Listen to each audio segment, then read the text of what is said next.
हम चाह रहे हैं कि उसको अरेस्ट करें और कड़ी से कड़ी सजा दी। नुपुर शर्मा मुर्दाबाद। अस्सलामु अलैकुम वरहमतुल्लाहि वबरकातुहू। भाई उसको फांसी देना, औलाद कुर्बान, हमारा माल कुर्बान, सब कुर्बान।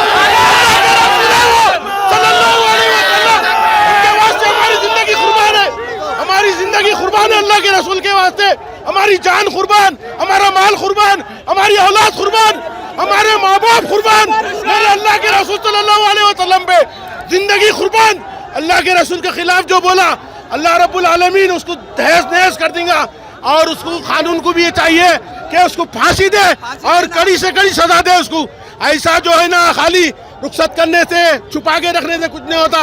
अल्लाह रब्बुल आलमीन, अल्लाह की कसम, हमको अल्लाह के रसूल सल्लल्लाहु अलैहि वसल्लम से बढ़ के कोई चीज नहीं है दुनिया में। हमको खुद लड़नी चाहिए।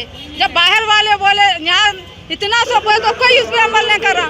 अब बाहर वाले दखल देने के बाद उसको 6 साल के लिए हटा रहे, इसको 6 साल के लिए हटा रहे बोल के बोलेंगे। फिर ये मामला थमने तक का है, उसके बाद फिर उसको अपनी पार्टी में ला लेंगे। ये सब इतना करने का मकसद ये क्या है बीजेपी का, क्या मुसलमानों को ख़त्म करना। लेकिन हम लोग मुसलमान ऐसी कौम है अल्हम्दुलिल्लाह सुम्मा अल्हम्दुलिल्लाह माशाल्लाह से ता क़यामत तक रहने वाली है इंशाअल्लाह।